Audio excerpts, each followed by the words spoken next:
اچھا، آپ کا کیا اس بارے میں کنسپٹ ہے کہ جو بعض لوگ کہتے ہیں کہ سیدنا حسن کو زہر جو ہے وہ سیدنا معاویہ نے دیا تھا، بعض لوگ کہتے ہیں یزید نے دیا تھا، اس کے بارے میں کیا پوائنٹ آف ویو ہے آپ کا؟ آپ دیکھتے ہیں کہ اس طرح کی سازشوں کے ثبوت تو نہیں ہوتے کہ لوگ بیان کریں کہ حدیثیں ہمیں تو ویسے ملتی ہیں کہ ان کو زہر دیا گیا زہر تک تو ہے۔ یہ تو سب نے لکھا جی ہاں۔ کہ ماتا مسمومن شہید ہوئے وہ زہر سے ٹھیک۔ اور یہ بھی ہماری اتنی بڑی شرح ہے انور معبود، اس میں وہ لکھتے ہیں کہ یہ جعلہ بنت اشس نے یزید بن معاویہ کے اشارہ سے یہ کہا، ان کی ایک بیوی نے۔ ابھی بیوی۔ اچھا اب یہ بتائیے جو موت پر ہوا نا معاملہ کہ جب حضرت حسن فوت ہو گیا تو مقدام بن مہدی کربن کے ساتھی گئے تھے، تو حضرت معاویہ نے بتایا کہ تمہیں پتہ علی ابن حسین ابن علی فوت ہو گیا، تو حضرت مقدام نے دیکھو نا اخلاقی فریضہ تھا، صحابی سے کہا انا للہ، تو انہوں نے کہا تعدھا مصیبت، حسن کا مرنا کوئی افسوس کی بات ہے، اور ایک درباری بولا کہ دمرات نطفہ، وہ تو آگ کا انگارہ تھا جو خدا نے بجھا دیا، تو وہاں صحابی رسول نے کہا یار افسوس ہے، حضور کی ران پر ہوتا تھا اور آپ اس کے لیے یہ کرنے فرماتے تھے اور تم نے اس کی موت پر انا لینا نہیں برداشت کیا۔ یہ باتیں بتاتی ہے نا کہ یہ سازش ان لوگوں نے کی ہے۔ ٹھیک۔ اچھا اسی ابو داؤد کی یہ والی مقدام بن مہدی والی حدیث میں آگے چلتا ہے کہ وہ پھر کہتے ہیں میں تیرا دل جلاؤں گا، یہ پھر تین خلافت باتیں کے بارے میں جب کہتے رہتے ہیں حضرت حسن نے صلح کر لی، اس میں یہ نہیں بتاتے کہ ان شرائط میں تھا کہ اگر میں زندہ ہوں گا اس وقت تو پھر دوبارہ خلیفہ میں ہوں گا، اور دوسری بات کہ اگر میں نہ ہوا تو تم اپنے بعد کسی کو ولی عہد نہیں مقرر کر سکتے، امت شورا کے ذریعے چنے گی۔ ٹھیک ہے۔ سب اچھا اس میں یہ ایک ناسبی ہم پہ اعتراض کرتے ہیں کہ اگر سیدنا علی نے حسن کو اپنے بعد بنایا ہے تو اگر سیدنا معاویہ نے بنا دیا یزید کو تو کیا ہوا؟ کیا یہ چیز یہ محمد علی بھائی بالکل جھوٹ بولتے ہیں۔ ایک تو شیعہ عقیدہ اس میں علی نے کیا مقرر کرنا، وہ تو کہتے ہیں اللہ نے 12 مقرر کر دیے جیسے نبی مقرر کی، وہ تو بات ہی الگ ہے۔ دوسری سنیوں کی بات تو بہت صاف آتا، آپ نے کہا نہ میں تمہیں حکم دیتا ہوں نہ تمہیں منع کرتا ہوں، تو افسر تم خود بہتر جانتے ہو، جی چاہے کر لینا بیعت نے۔ وہ تو حضرت عبداللہ بن عباس نے بعد میں تقریر کی نا کہ علی فوت ہو گئے، یہ ان کا بیٹا ہے، اگر تم چاہو اس کی بیعت کر لو۔ یہ کہاں پہ ہے یہ چیز؟ یہ حاکم میں ہے؟ ہاں، اس لیے نا کوئی نہیں انہوں نے مقرر کیا، جھوٹ بولتے ہیں۔ اچھا یہ بتائیے کہ یہ پھر جو اب یہ جو بخاری مسلم میں 12 خلیفوں والی حدیث ملتی ہے، یہ 12 خلیفے کچھ ناسبی تو وہ ان کو گننا شروع کر دیتے ہیں، بعد میں بنو امیہ کے خلیفوں کو بھی، اہل تشیع کا کنسیپٹ ائمہ کی طرف جاتا ہے، یہ امت کو یہ حدیث کیسے سمجھ آئے گی یہ 12 خلیفہ کون ہے؟ یہ تو آپ دیکھتے ہیں نا شرح لکھنے والے تھک گئے، اتنے قول ہیں، ہاں جی، آخر میں کوئی کہہ دیتے ہیں متشابہات میں سے، مگر خلیفہ جو ہے نا یا عمرا، اس میں پھر نہ شیعہ حضرات والے ائمہ جو نا بہت چوٹی کے لوگ ہیں، لیکن وہ حکومت نہیں ملی، ان میں سے حضرت امیر المومنین علی ہیں، بعد میں حضرت حسن ہیں، پھر امام مہدی ہو سکتے ہیں، درمیان میں کوئی نہ حاکم وقت نہیں ہوا، لائق بے شک وہ خلافت کے دوسروں سے زیادہ ہو مگر نہیں نا ان کو فی الواقع ملی، اس لیے وہ تو مراد نہیں۔ دوسرے جو ناسبی لیتے ہیں کہ لگاتار، اس میں وہ پھر کہتے ہیں ناسبیوں کو دفع کریں، مگر جو اہل سنت میں سے قائل ہے نا کہ لگاتار یزید بھی آگے، یہ ہمارے شیعہ دوست دکھاتے ہیں، یہ دیکھو مولا علی قاری نے شرح فقہ اپنے یزید کو بھی لکھا، بھائی انہوں نے لکھا، ساتھ ہی کہتے ہیں ظالم ہے، بے ایمان ہے، فاسق ہے، وہ کب نیک کہتے ہیں؟ وہ کہتے ہیں اس حدیث میں ان کی مدح نہیں آئی خلیفوں کی، صرف ان کا جو پیریڈ ہے نا وہاں تک کہا کہ اسلام کا غلبہ ہوگا، بعد میں جو نا روب جاتا رہے گا۔ وہ ٹھیک ہے جب انہوں نے بنو امیہ نے خود ہی آپس میں ایک خلیفے کو قتل کر دیا، 2 حکومتیں بن گئی، عباسیوں کی الگ، اسپین میں ان کو بنو امیہ، پھر مسلمانوں کی وہ طاقت نہیں رہی، وہ کہتے ہیں ان امیروں کی کوئی مدح کا کلمہ آپ نے نہیں کہا، ان تک اسلام جو ہے نا اس کا غلبہ رہے گا، دنیا پر اس کا روب رہے گا۔ اور جو شاہ ہے نا ابن کثیر اور امام ابن زین، ان کا تو ہے کہ قیامت تک 12 ہوں گے عادلی خلفائے راشدین، مگر لگاتار نہیں 12، آخری جو نا امام المہدی ہوں، امام ابن تیمیہ اور امام ابن کثیر، یہ دونوں اس کے بڑا اچھا ہو گیا کہ یہ 12 ہوں گے بھی عادل اور متقی، مگر کچھ ہوگا اور آخر میں جا کر امام راضی، انہوں نے نہیں یہ معاویہ کو بھی نہیں شمار کیا نا یزید وغیرہ، بدایہ ون نہایہ من حاج السنہ۔ اچھا ایک یہ بڑا اس میں خطرناک کوشچن ہے کہ جو صحیح بخاری میں عمار بن یاسر کے بارے میں حدیث ہے، اس میں الفاظ بڑے سخت ہیں کہ عمار ان کو جنت کی طرف بلائے گا، وہ عمار کو دوزخ کی طرف بلائے گا۔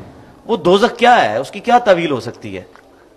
اب ایک طرف ہم وہ صحیح بخاری کی حدیث لیتے ہیں کہ نبی صلی اللہ علیہ وسلم نے فرمایا کہ میرا بیٹا سید ہے، اس کی وجہ سے 2 مسلمانوں کے گروہوں میں صلح ہو جائے گی، تو مسلمان کے بارے میں تو ہمارا عقیدہ ہے اس نے الٹیمیٹلی جنت میں جانا ہی ہے، وہاں وہ پڑھتے ہیں دوزخ کی طرف بلائے گا. کیا وہ راستہ دوزخ ہے، یہ واقعی دوزخ ہے، یہ کیا اس کی تعویل کریں؟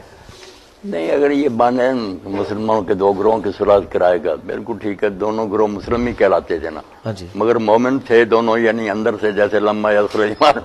ہاں جی. کون جانتا کہ مسلم ہے؟ مسلم تو سب مانتے کہ بازار وہ کلمہ بھی پڑھتے تھے، نماز سو کارڈ تو کہنا مسلم کہہ رہا ہے.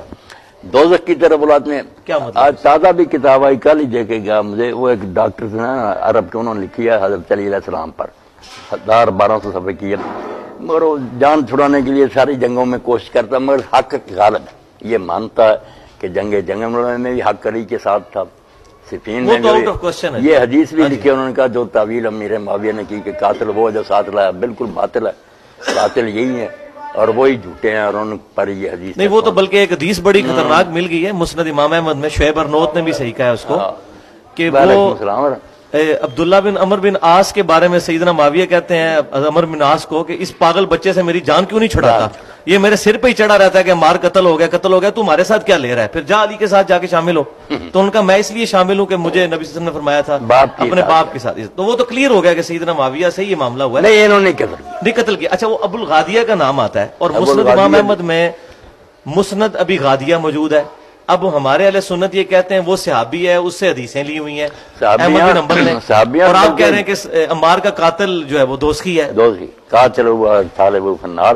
اچھا. اور یہ ابن حزم وہ بھی لکھتا نا کہ ابو الغادیہ اصحاب بیت رضوان میں بھی تھا، رضوان میں. ہاں، مگر یہ کام اسی نے کیا قتل کا. نہیں، لیکن وہ دوزخی والی جو ہے کہ دوزخی والی کی جو اگر ہم کچھ بچانا چاہیں تو کوئی بات نہیں. بہت سے کام نا جن کے لیے آپ نے فرمایا کو کرمار کی طرف بلاتا ہے، جوا کہلے وغیرہ دوزخ کی طرف دعوت دیتا، تو کام دوزخیوں والے ہیں. باقی اس کے دوسرے اعمال کی وجہ سے اللہ اپنی رحمت سے اگر معاف کر دے، گنجائش کی اس کی کئی کاموں پر آتا نا کہ یہ کام کفر کے ہے یا جاہلیت کے ہے. یہ بخاری مسلم میں تو ملتا ہے کہ 70,000 جو لوگ ہیں میری امت سے بغیر حساب و کتاب کے جنت میں جائیں گے. کیا یہ بھی کہیں کسی حدیث میں ملتا ہے کہ تمام صحابہ جو ہیں وہ ڈائریکٹ جنت میں جائیں گے، کسی کو دوزخ کا پھیرا نہیں لگے گا؟ نہیں، یہ جو ابن حزم وغیرہ نے قیدہ بنا لیا نا کہ سارے جو ہے نا جنتی ہیں، یہ اس کی کوئی دلیل نہیں.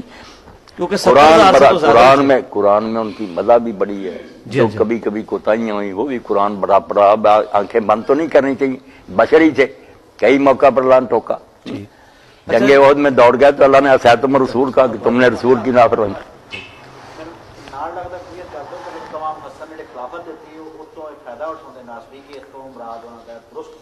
نہیں، یہ ملا علی قاری رحمۃ اللہ علیہ نے لکھا جو حضرت حسن کی صلح سے یہ نتیجہ نکالتے ہیں کہ اس کے بعد معاویہ جو تھے وہ خلیفہ ہو گئے. بالکل غلط ہے، وہ ملک ہی ہیں اور ملک بھی حضور ہیں. وہ تو نبی نے خود فرمایا ہے کاٹ کھانے والی ملوکیت. اچھا یہ بتائیے واقعہ ہررا جو ہے صلح حسن میں جو یہ سمجھتے نا لوگوں کو اس طرح تاثر دیتے ہیں، جیسے حضرت حسن پلیٹ میں رکھ کر خود لے گئے تھے کہ تم خلافت کیا لو. بھائی پہاڑوں جیسے لشکر لے آیا، ابھی ان کی بیعت ہی ہوئے تھے، فوجیں لے کر آ گیا شام سے، لشکر آمنے سامنے کھڑے ہو گئے. ادھر انہوں نے دیکھا کہ باپ میرے کو اس نے بے بس کیا مکر و فریب سے، اب میں جنگ لڑوں گا جیت جاؤں پھر کیا. لوگ کہیں اس میں بخاری میں الفاظ ہیں کہ سیدنا حسن نے کہا کہ ہمارے گورنروں کو پیسوں کی عادت پڑ چکی ہے، تو آپ نے رقم لے کے صلح کی ہے. اس کو بعض ناسبی اس طرف لے جاتے ہیں کہ سیدنا حسن معاذ اللہ کوئی دنیا کے طالب تھے، وہ انہوں نے ٹانٹ کے طور پہ بات کی تھی کہ ان کو تم نے خرید لیا ہوا ہے پیسے دے کے، اس معنوں میں وہ. ٹھیک. اچھا یہ بتائیے کہ سعد بن عبادہ رضی اللہ تعالیٰ عنہ نے بیعت نہیں کی تھی سیدنا ابوبکر کی، تو اس کے بعد ان کا کیا مستقبل ہوا ہے، کدھر گئے وہ؟ اس کے بعد کوئی ذکر نہیں ان کا ملتا. تو ذکر تو ملتا صحابہ کے حالات پر جو کتابیں نہ انہوں نے اپنا بال بچہ لیا اور مدینہ سے چلے گئے، شام جا کر نہ آباد ہو گئے، اور پھر انہوں نے حضرت عمر کی بیعت بھی نہیں کی. اب ان کی موت جو ہے نا وہ بھی نزاعی ہو گئی، کیونکہ وہ مردہ پائے گئے نا، صبح شام پیشاب وغیرہ کے لیے نکلے تو پھر وہ کسی نے انہیں ہلاک کر دیا، اور کنویں میں لاش ملی وہ بھی سبز ہو گئی تھی، پھول گئی تھی. اب ہم اہل سنت تو کہتے ہیں کہ جنات نے انہیں قتل کیا. یہ اشعار بھی کچھ بیان کرتے ہیں کہ جنات جو تھے انہوں نے کہا ہم نے حضرت کے سردار کو تیر مارا، دل پر جو خطا نہیں کیا. شیعہ کہتے ہیں انہوں نے لطیفہ ابن عبد الحزیز نے لکھا نا کہ ایک شخص نے پوچھا شیعہ عالم سے کہ علی نے اپنے حق کے لیے کیوں نہیں حضرت ابو بکر کے زمانہ میں حضرت عمر کے کوئی سوال اٹھایا. انہوں نے کہا یار وہ جنوں سے ڈر گئے. کیا کریں، تاریخ میں سب کچھ ہے.